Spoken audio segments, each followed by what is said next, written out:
I am the tofu golem. Please enjoy the video. You begin by assembling what matters: tissue paper, a low-heat light source, and glue. First, cut tissue into 2 3-inch squares or strips so pieces overlap cleanly. This makes a more even glow. Next, prepare your base. Place the LED puck inside a shallow, heat-resistant container or fix a socket to a cardboard ring. Once done, mix PVA and a little water for easy brushing. Make sure to keep the light disconnected until the shade is built.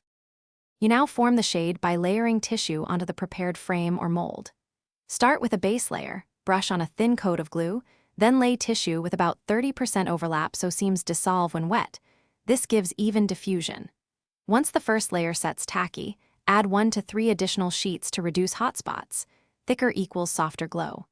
Make sure to smooth wrinkles and let each layer become finger dry before continuing to avoid tearing or uneven texture. You finish by mounting the cured shade onto the light source and testing the effect. Carefully fit the tissue shell over the puck or socket. If the shade slips, add a thin glue ring or light tape inside the rim. Make sure the bulb is low-heat LED. This prevents scorching and prolongs life. If you see ripples or thin spots, dampen them lightly with water and press smooth, or apply a final thin glue coat.